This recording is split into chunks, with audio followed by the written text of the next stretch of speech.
Hello. This is an off-track video that I'm putting out for somebody who just recently requested to be my friend at one of the websites I'm a member of. The person is a above-the-knee amputee, just of recent cause.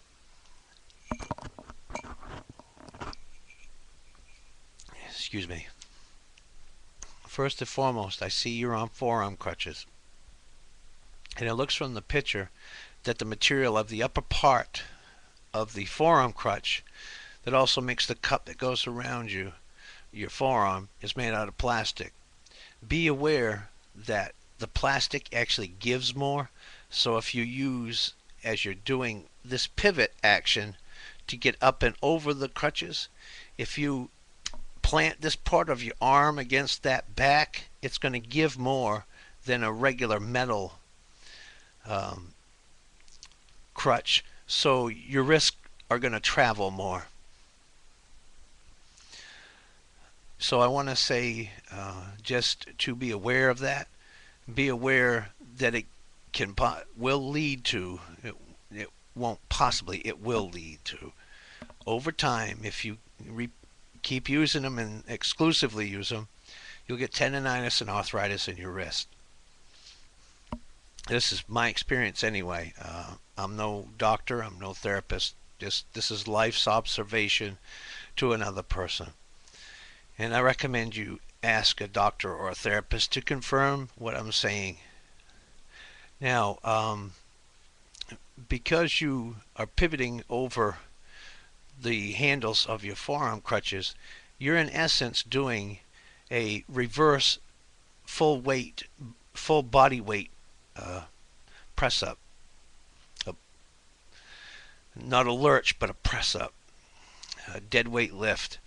And that puts a lot of stress not just on your wrist, but this is the actual weaker joint of your upper body, is your shoulder.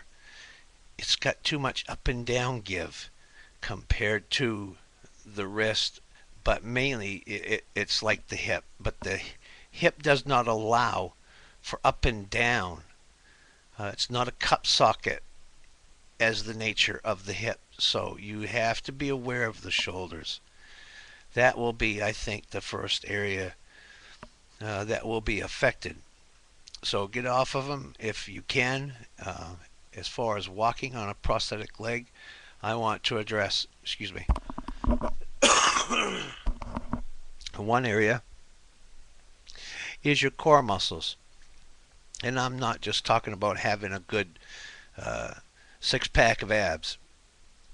The muscle group that I'm talking about in your abs is below that group. It's in your pelvic region and your thighs. Over 90%, according to the specialist I saw. Even those who are professional athletes have undeveloped muscle. This muscle group in this region is undeveloped or underdeveloped.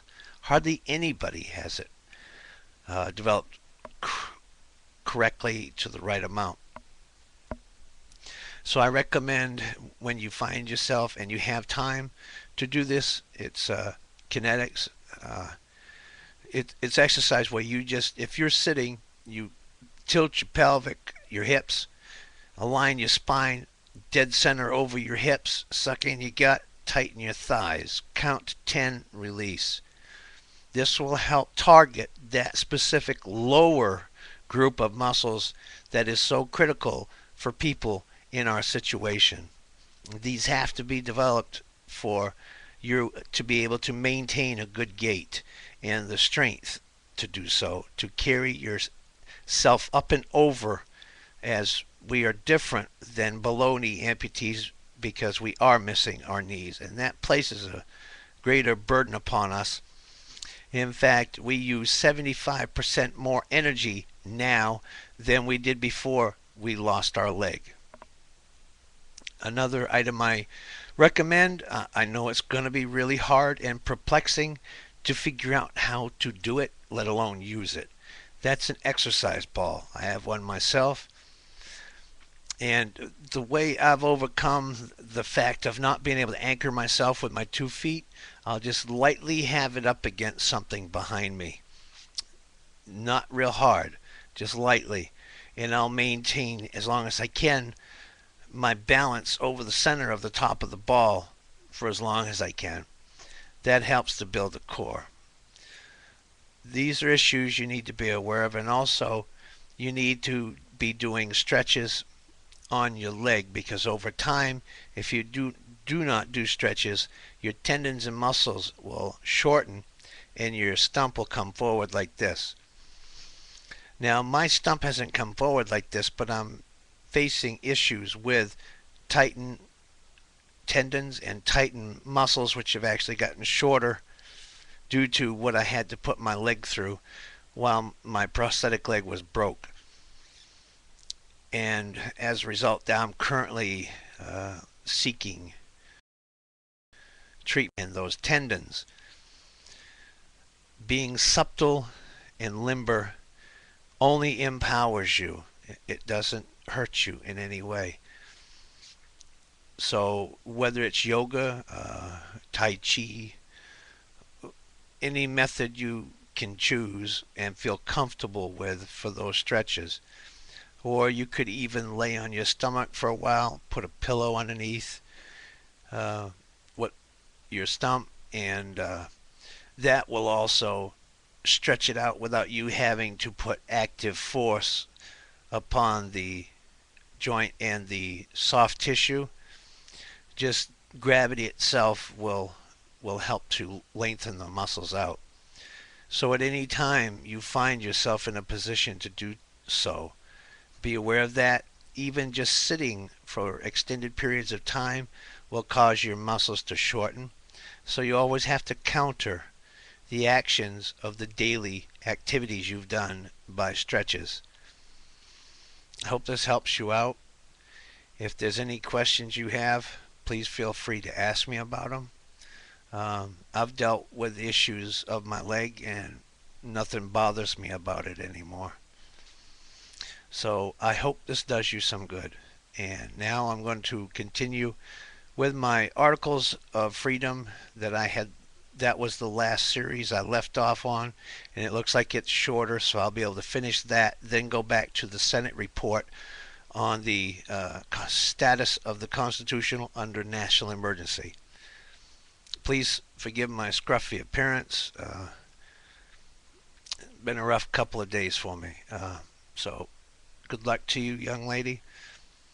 Stay on top of it, and I'm here to talk to anytime you want. But again, ask your doctors, and they'll verify that information I gave you about the damage forearm crutches can do to your shoulder and wrist. And don't hop either. I did that for quite a while. Now they're saying they might have to fuse the bones in my foot because I gave myself arthritis by hopping. When you hop, you're slamming down over 13 times your body weight onto that single leg. And that's from the bottom of your foot on up.